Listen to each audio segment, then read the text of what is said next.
Évangile de Jésus-Christ selon saint Matthieu. En ce temps-là, Jésus disait cette parabole à ses disciples.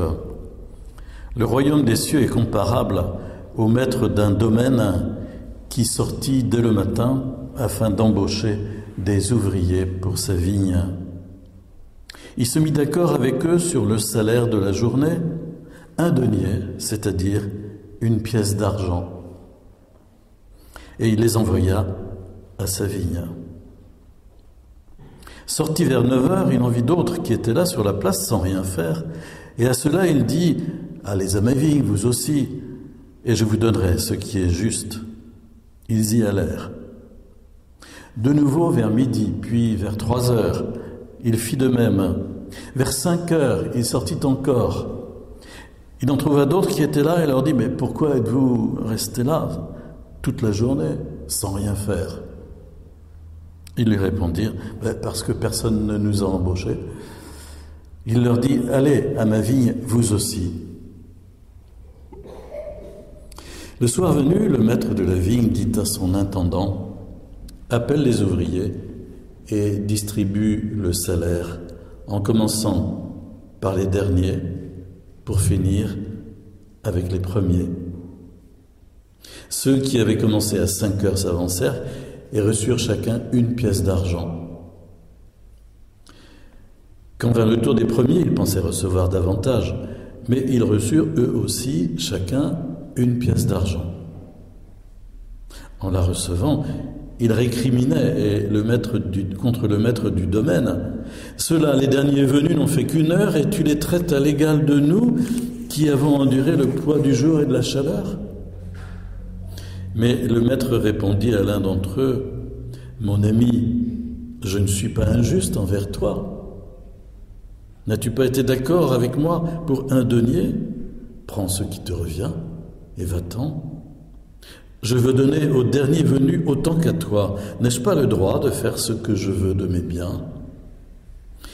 Ou alors ton regard est-il mauvais parce que moi je suis bon?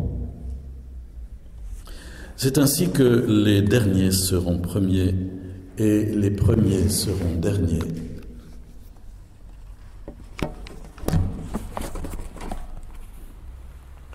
Acclamons la parole de Dieu.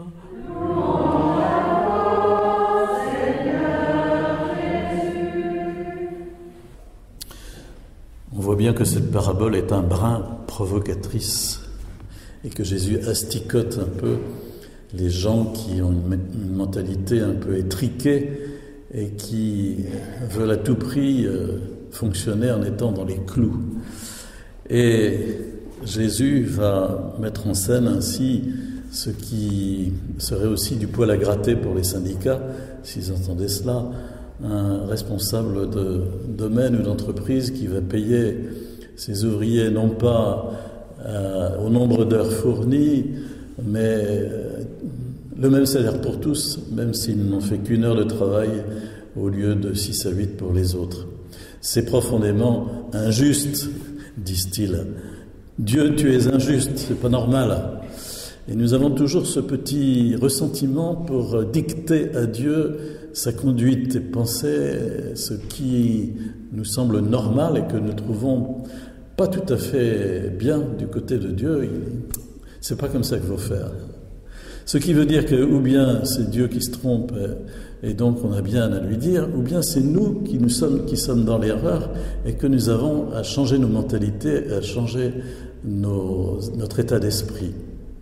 Qu'est-ce que Jésus veut dire au fond? C'est que l'amour de Dieu est tellement immense qu'on ne peut plus fonctionner avec le calcul humain.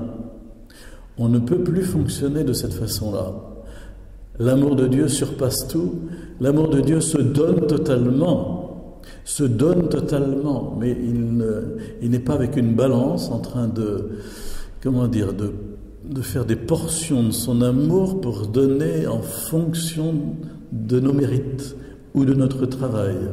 Mais l'amour de Dieu se donne totalement à condition que nous désirions recevoir cette immensité qui nous est accordée gratuitement finalement, gratuitement, Ce n'est pas en raison de ce que nous aurons fait, mais c'est gratuitement.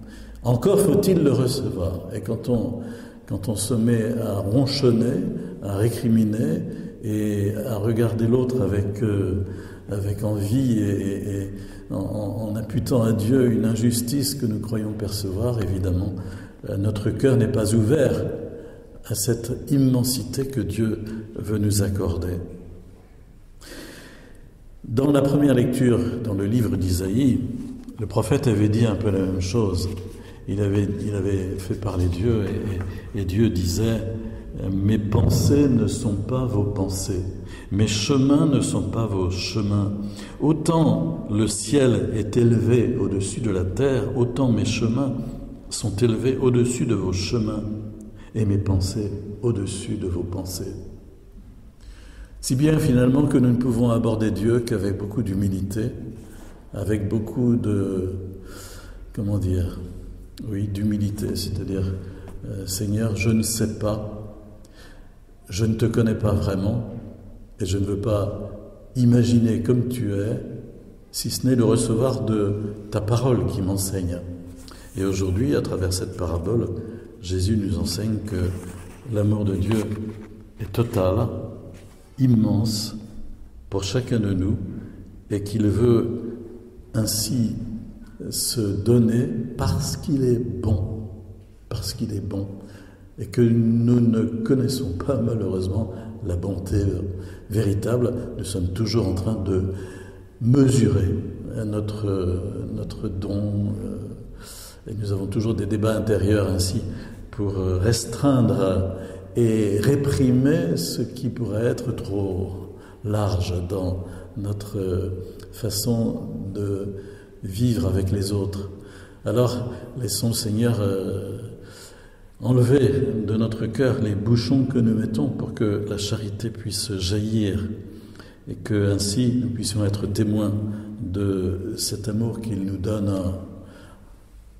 Plus nous le recevrons, plus nous nous laisserons saisir par lui, plus nous serons capables de le partager à tous ceux qui nous entourent.